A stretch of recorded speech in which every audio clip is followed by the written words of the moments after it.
हमारी बुद्धि में जब तक है वो कौन नहीं जानता किसे यह पता नहीं है दूध ढोने वाला व्यापारी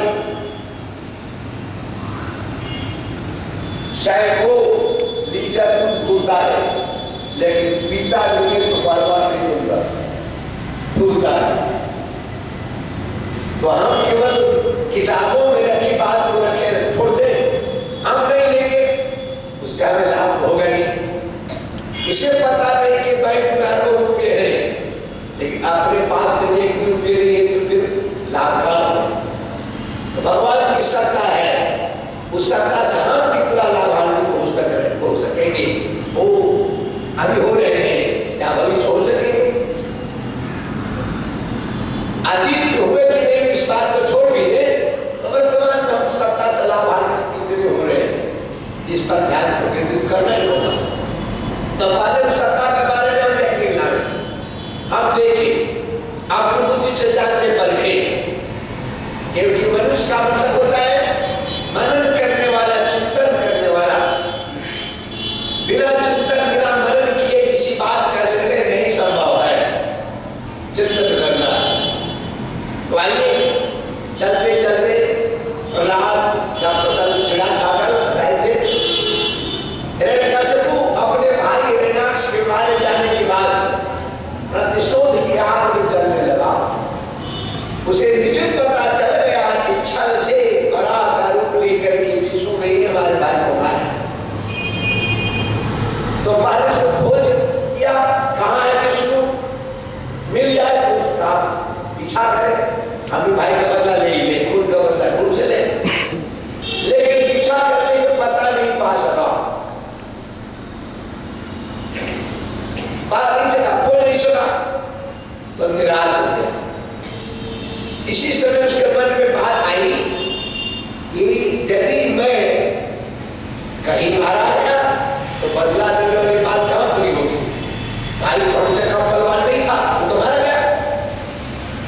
पहले केवल भाई से जो गलती उसको हम सुधार, उससे गलती हुई कि खुद अमर नहीं हुआ, इसलिए मारा गया। हम पहले अमर हो ले खुद, तब उसको मारेंगे। बस यही बात मन में आते तपस्या के लिए चला गया, जैसा कि कल आप सुने, तपस्या किया और वरदान नहीं पाया। वरदान मिला, नहीं मरोगे दुलार में, नहीं मरोगे दिन में, नहीं मरोगे आकाश में, नहीं मरोगे धरती में, नहीं पानी में, नहीं आग में, न हथियार से, न मनुष्य से, न दक्ष से, न किंकर से। अपने जानते मौत आने की जितने मार्ग थे सबको रुक कर दिया, बंद कर दिया, रास्ता ही बंद हो गया। तो मौत मेरे पास आएगी कैसे? हम हो गया मैं, इसका माने अमर हो गया मैं। ब्रह्मा ने देख सकता कि मैं स्वयं अमर नहीं हूं, इसलिए तुझको अमर नहीं बना सकता, हमारे पास बात नहीं। लेकिन यह बहुत खुशी मरने वाले ब्रह्मा के वरदान का सा कि मैं अब अमर हो गया। मनोवैज्ञानिक बात है, हर व्यक्ति अपने आप को अमर मान रहा है। गीता कहते कि जो मौत का चिंतन करेगा वह अन्याय की ओर, उपज की ओर अपना पांव नहीं करेगा, भूल जाता है मौत को, अमर मान लेता है। अमर मानना चाहिए, लेकिन कब मानना चाहिए? नीतिकार बताते हैं, अगर अमर प्राज्ञ विद्यार्थम च चिंतयेत्, धन कमाने के लिए, विद्या कमाने के लिए अपने अमर मान ले। हमारा अमर प्राज्ञो अदर अमर प्राज्ञो विद्यार्थम च चिंतयेत्, किंतु धन और विद्या कमाते हुए हमारा कभी न भूले कि गृह जीव केशे सुमृत्युना कर्माचरे। मौत हमारी टिक को पकड़ चुका है, बाल को पकड़ चुके हैं, वह जमराज हमारे बाल को पकड़े हुए हैं, मौत पकड़ चुकी है, छोड़ेगी नहीं, धरती से जाएगी, हमसे वो बलवान। इस बात को ध्यान में रखते हुए विद्या का दुरुपयोग न करे, धन का दुरुपयोग न करे, बस काम बन गया, काम बन गया, जहां भी है जैसे भी है ठीक है। लेकिन जब उसे भूल जाएंगे तो धन और बुद्धि का, विद्या का दुरुपयोग करने लगेंगे, दुरुपयोग करेंगे तो दंड मिलेगा। भारतीय साहित्यों, संस्कृत वाङ्मय इन्हीं दो बात के लिए उदाहरण दे करके समझाने का भरपूर प्रयास किए हैं।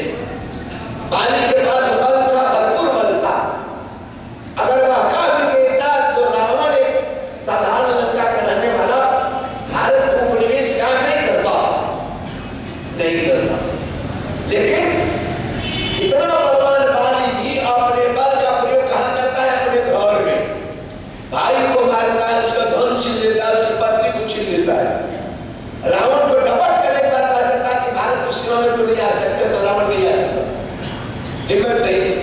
लेकिन उस बल का क्या कर दुरुपयोग किया।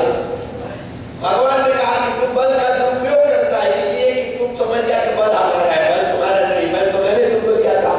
इसलिए क्या था, सरकारी लाइसेंस इसलिए देती है कि लाइसेंसी सामान से या अपना और सबका उपकार दुरुपयोग न करे, सदुपयोग करे। अगर लाइसेंसी राइफल से डकैती करेगा, लूटपाट बचाएगा, लाइसेंस तो तब होगा ही, राइफल भी तब तो क्यों न बल तेरा मैं छीन लूं। इसीलिए रावण चल रहा है तो बाद में पहले बाली को ही मार डाले, या देश के साथ गद्दारी कर रहा है, बल पाकर के बल का दुरुपयोग कर रहा है। रावण को पीछे मारा जाएगा तो बाहर का है, घर वाला आदमी घर में बात बता रहा है, इसी को मारो तो उसी को मार डाले। इसलिए याद रखें, बल और बुद्धि आपका अपना नहीं है, सदुपयोग करने के लिए एक मौका मिला है, चांस मिला है। तो इस बात को अगर समझ ले, समझेगा तभी जब मृत्यु से मैं ग्रसित हूं, मौत हमारे पीछा करने के बाद अच्छी तरह समझ लेंगे तभी, नहीं तो बल और विद्या का घमंड बड़ा भयंकर हो जाता है, हमें कुमार की ओर लगा देता है, हम दुराचारी बन जाते हैं, सदाचार के राह छोड़ देते। यही बात है हिरण्यकशिपु की कथा में। हिरण्यकशिपु जिन दिनों तपस्या कर रहा था, कर चुका हूं, उसकी पत्नी का इंद्रियपान कर लिया। बैर बुद्धि जब मन में आएगी, पात्रता को भी करने के लिए प्रेरित करेगी। असुर हमारे शत्रु में इस बात को मन में रख के इंद्र ने उसकी पत्नी का अपहरण कर लिया, जबकि वो देवताओं का राजा था। जगन्य काम में नारी का अपहरण करना, फिर भी किया।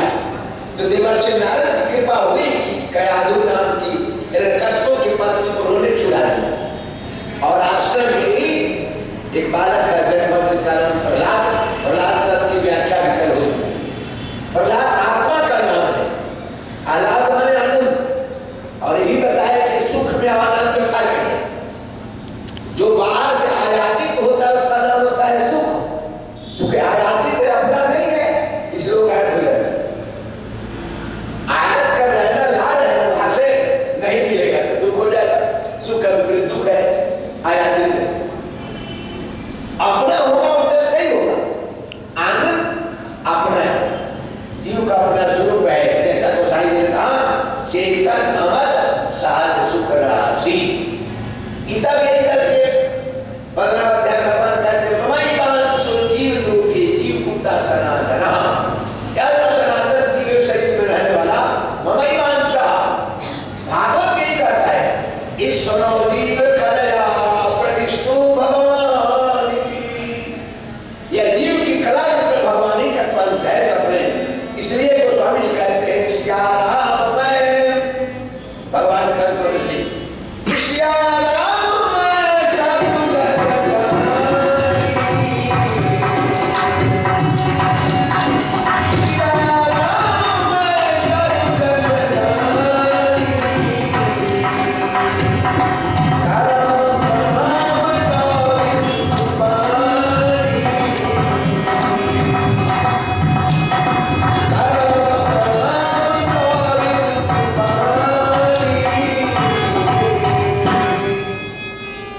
सबने को भगवान है। यह बात समझ में आ जाए तब जब अपने आप को इंसान जान जाए, स्वस्वरूप का बोध हो जाए, अपने आप को हम जान जाए, हम अपने आप को ही भूले हुए हैं। अपने को भूल करके ही तो मान लिया हिरण्यकशिपु को मैं अमर हो गया। जब सुना कि मेरी पत्नी का अपहरण किया था इंद्र और बैरवान, देवताओं के पीछे तो पानी पीकर पड़ गए, देवताओं को खदेड़ खदेड़ भगाने लगा, अच्छे आचरण वाले सताए जाने लगे, और देवताओं के पक्षपाती जो सज्जन थे उनकी भी दुर्गति शुरू कर दिया। दुर्गति से तबाह लोगों ने पुकार लगाई, प्रार्थना की, भगवान से दुहाई मांगी। भगवान ने कहा कि ठीक है, चिंता मत करो, अगर आपको तकलीफ है तो अवश्य आपके कुछ निकृष्ट कर्म का परिपाक है, बुरे कर्म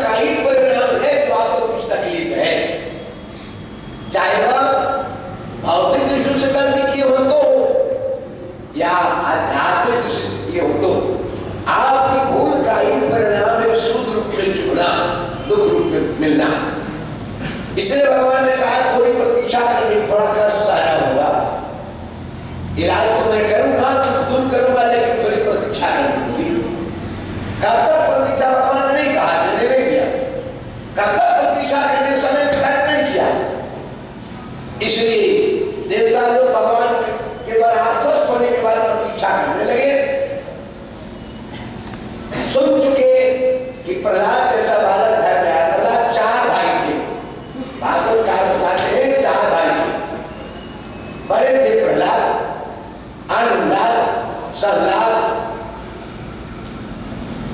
सब भाई में बड़े थे, विचार भी बड़े थे, व्यवहार भी बड़े थे। संस्कार उनको घर से ही मिला था, भगवान की ओर प्रवृत्ति थी। और प्रहलाद नाम आत्मा का नाम है, शरीर का नाम नहीं।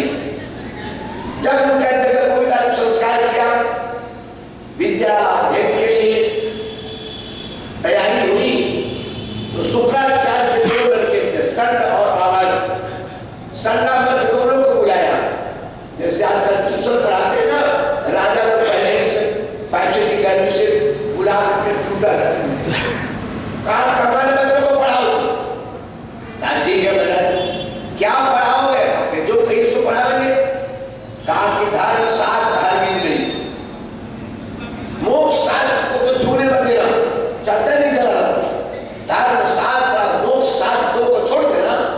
काम शास्त्र, राजशास्त्र, राजनीति, व्यवहारिक समाज शास्त्र, धूर्त नीति, कूटनीति, ये सब को बताना। लेकिन धर्म शास्त्र और मोक्ष शास्त्र इसके पास कभी चर्चा में छेड़ना। ठीक है, मैंने आप आदेश पर 1 साल तक ट्यूशन पढ़ाने के बाद बुलाया प्यार से, गोद लिया माँ बेटी को। और बड़ा होने के बाद प्रहलाद से प्रश्न किया, बेटा पढ़ते 1 साल बीत गया, तुम क्या पढ़े हो अब तक? बड़े प्यार से पिताजी को हाथ में प्रणाम किया प्रहलाद ने और कहा कि पिताजी जो पढ़ना चाहिए वही मैं पढ़ रहा हूँ, कुछ सारांश सुना दो। तो उसका सार 1 साल की पढ़ाई का सार निचोड़ बताने लगा। श्रवणम कीर्तनम, सुना बड़ा प्यार, श्रवणम कीर्तनम। 2 शब्द सुना, तीसरा शब्द का चुप क्या बोला? क्योंकि प्रहलाद ने कहा श्रवणम कीर्तनम विष्णु, विष्णु का। ऐसा कौन है जिस श्रवण में सुनता नहीं है? नहीं सुनकर दोबारा हो जाएगा, डॉक्टर से इलाज करवाना पड़ेगा। तो श्रवण करना या कोई पढ़ाई है, ठीक है, पढ़ाई तो सुनना ही पड़ेगा, ये तो ठीक है, पढ़ा रहा है। कीर्तन, कीर्तन भी करना चाहिए, जो पढ़ते उसको कहो कीर्तन करो, ये भी ठीक है। लेकिन कहा कि विष्णु, विष्णु के बारे में सुनना, विष्णु के बारे में कीर्तन करना। तब जल भूलकर खाक हो गया, वो से पलट गया। अरे विष्णु कौन है, तू जानता है? क्या खुद जानता हूं। कहा कि विष्णु असल में तुम्हारे चाचा का वध करने वाला हमारे खानदान का दुश्मन है। आज दुश्मन का तू नाम सुनता है, जसकृति सुनता है, उसी के बारे में कीर्तन भी करता है। इसका मतलब तू नहीं जानता अच्छी तरह। तुम्हारा खानदानी दुश्मन है, उसके बारे में क्या सुनना है? बस इतना ही जानो, को दुश्मन है, उसको मारना है, उसको मिटा देना है, नाम निशान भी समाप्त कर देना है। यही इसके बारे में इसका आदमी सही सुना। कहा कि पिताजी, तो फिर सुने क्या? फिर कहा कि सुनना ही है तो राज्य संबंधी, अर्थशास्त्र, समाजशास्त्र, भोगशास्त्र सब दोनों जानो, उसी के बारे में जानो, विष्णु के बारे में कुछ नहीं। लेकिन प्रहलाद ने कह दिया कि पिताजी अब तो लाचारी है, लाचारी है। जैसे प्यास अपने आप लगती है, भूख अपने आप लगती है, भूख और नींद भी अपने आप आती है। जीवन प्राणी की 3 पहचान, भूख लगना, प्यास लगना, नींद का आना। अगर तीनों में गड़बड़ी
प्रहलाद की मौत की सजा या पुरस्कार देने का काम आपका नहीं है, ये तो काम करने वाला जो आपको भी सजा देगा उसका है। ऐसा बहुत सजा है ताकि एक तो भूल पाल कैसे भूल पूछे ना आप अमर हो ही नहीं सकते, अमर है वो आप नहीं है, अब आप है कौन नहीं। आप समझ से शरीर से मैं अमर हूँ, आत्मा से तो आप अमर हो, लेकिन आप समझ तो शरीर से मैं अमर, यही आपको भूल है।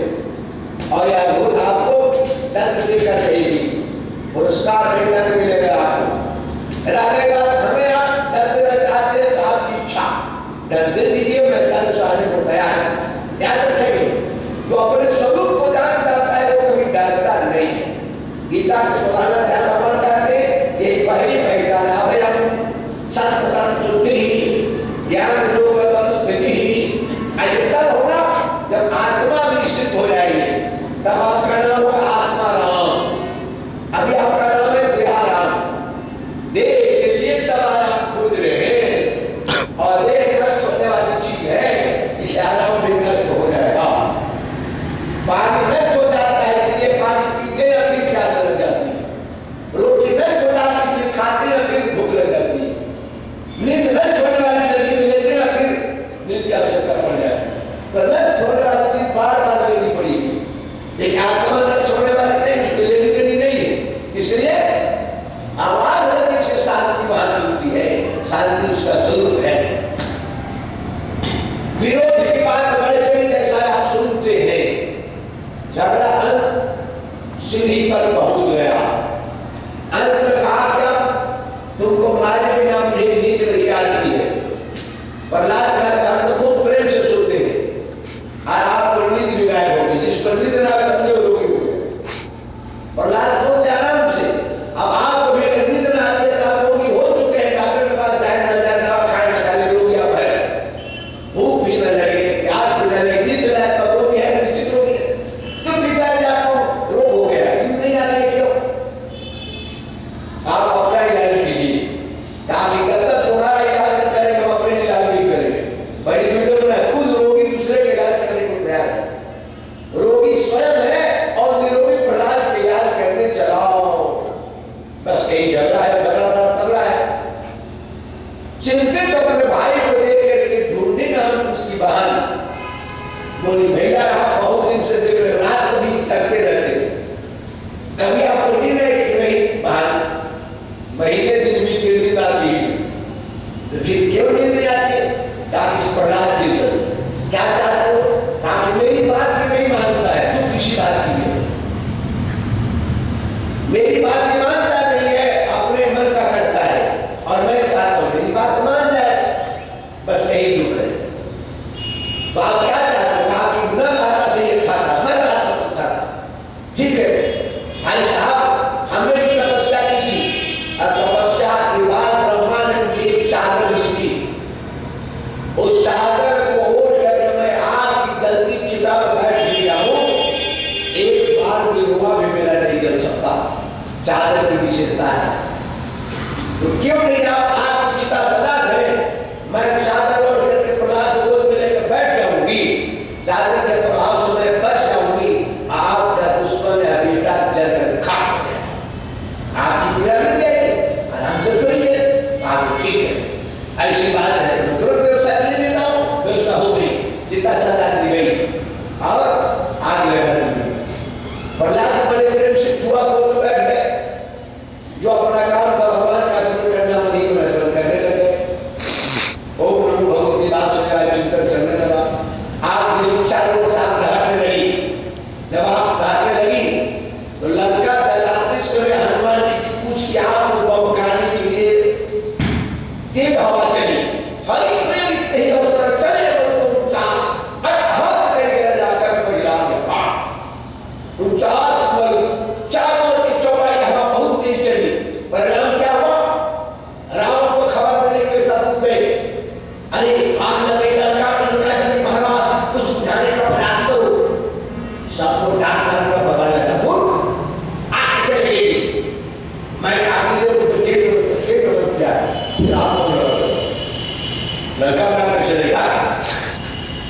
तब तक एक चौथाई लंका चल गई। तो मंदोदरी के पास जाकर दूत ने कहा, देवी आपके पतिदेव पगला गए, अब तो रिपोर्ट दे रही, तुम आगे दौड़ रहे, आप जाकर कहो ना। तो मंदोदरी गुस्से में आ गई, सब कुछ देख रही, सब चल करके एक चौथाई लंका तक काम मिल गई, बाकी में भी आग बदल रही है। तो गुस्से में आ गई और बोले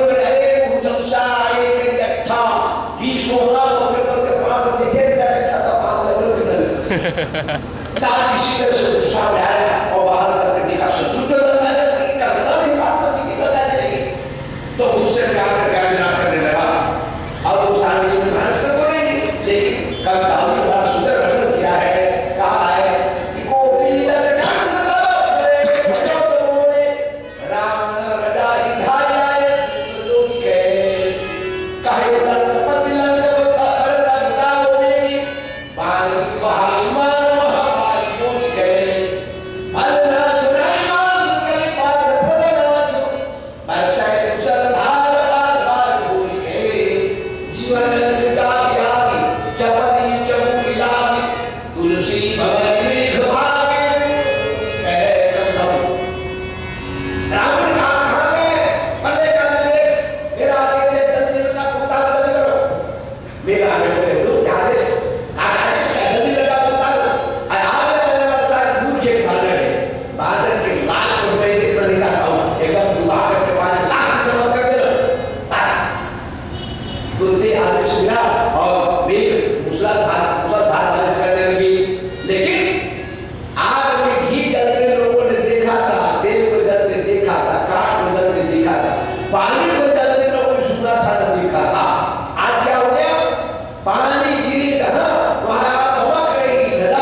जिसे जलाने के लिए योजना बनाया था, योजना उलट गई।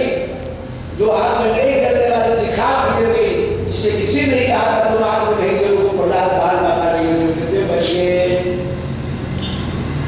लोग सवाल करते हैं, ये पंडित लोग मनगढ़ंत कथा गढ़ कर देते हैं, ऐसी बात क्या होगी? ऐसी बात बोल नहीं सकती। तो आइए भागवत के 3 शब्दों की ओर आपका ध्यान में चलूंगा। आरंभ में ही सुख देने के लिए परीक्षित को कहा, परीक्षित सावधान हो जाओ। तत्व को जानने के बिना तत्ववेत्ता नहीं बनता।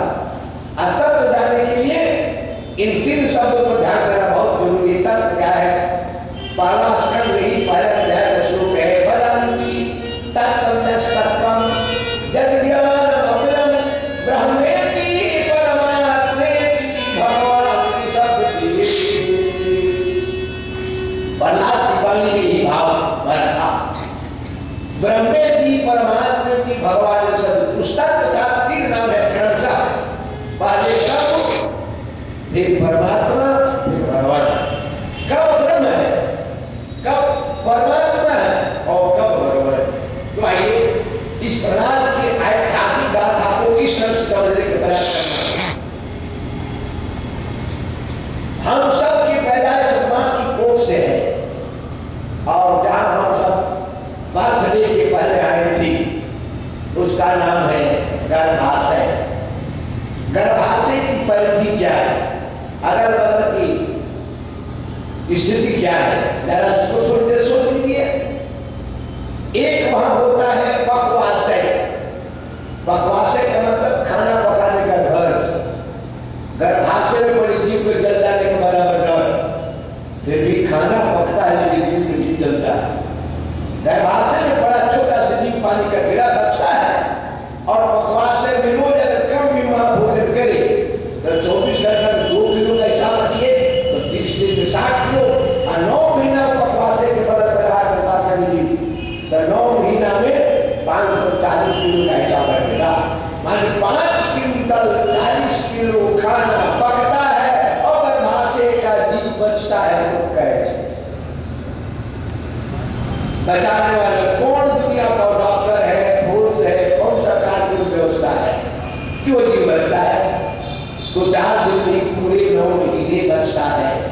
जब वो बड़ी आग जल रही है और झिल्ली भी गर्भाशय कोई दीवार चीर की तो है नहीं करती, उस पर धार हो जाए जन्म हो एकदम झील पर बड़ी तो सी लगता बनेगी। इतनी झीली के बीच वो है बच्चा 9 महीना, और सब जगह है, गैया के पेट में, हर मैया के पेट में, बकरिया के पेट में, भुजिया के पेट में, गदैया के पेट में, सब जगह वो हिसाब लगा हुआ है।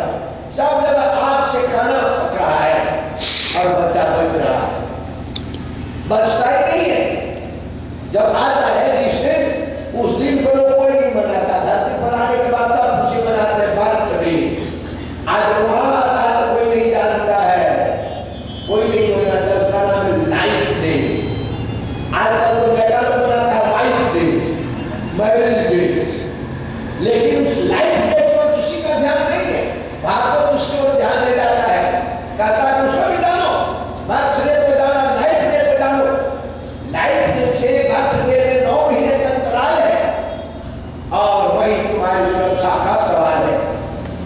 सवाल है, तुम बचते ही नहीं हो, तुम बढ़ाए जाते हो, बड़े होते हो, खड़े होते हो, खड़े होते हो।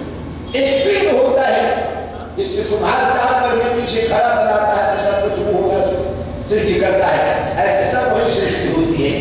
जैसे जिससे बड़ा होता है वैसे वैसे पेट की आग की जल भी लगेगी दादा। ये पेट की आग का नाम है जठर अनल। जठर माने पेट, अनल माने आग। पेट की आग की जल भी ज्यादा बड़ा होने पर ज्यादा होगी, लेकिन इतना होने पर ही बराबर सुरक्षित है, बढ़ रहा है, बढ़ता ही नहीं है। बढ़ाता है तो उसका नाम लिखा है भागवत ब्रह्म, जो बढ़े और बढ़ावे उसका नाम है ब्रह्म। तो ब्रह्म है उस छोटे से पानी के कीड़े को, रजनी के कीटाणु को बढ़ाता है, ब्रह्म है।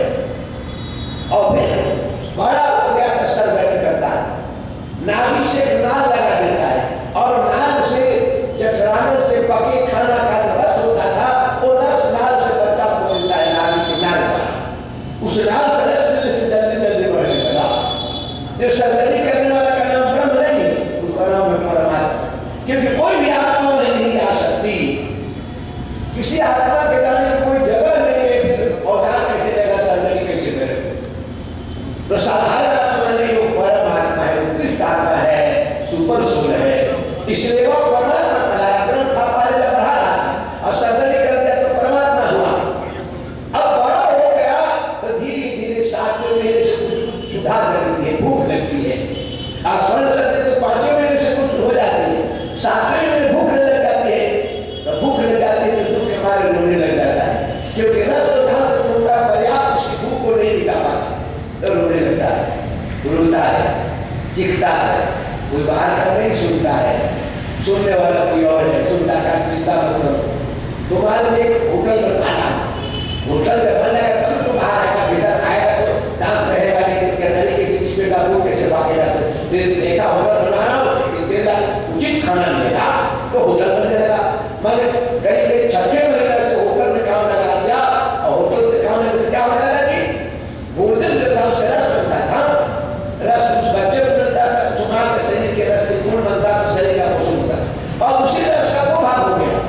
एक भाग तो दूध बनने लगा, एक भाग से गुण बनने लगा। जब 2 कटोरा दूध बनकर तैयार हो गया, कहा कि 9 महीने तक होगा, बाहर आया, अब होटल तैयार, भोजन तो कर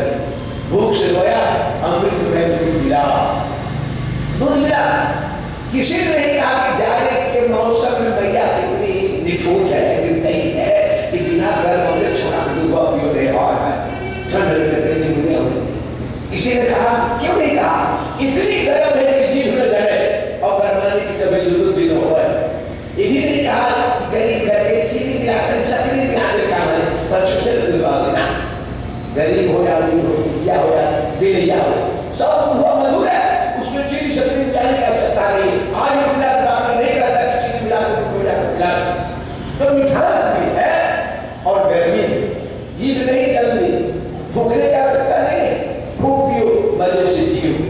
एक इसका नाम है। किसने ऐसी व्यवस्था कर दी?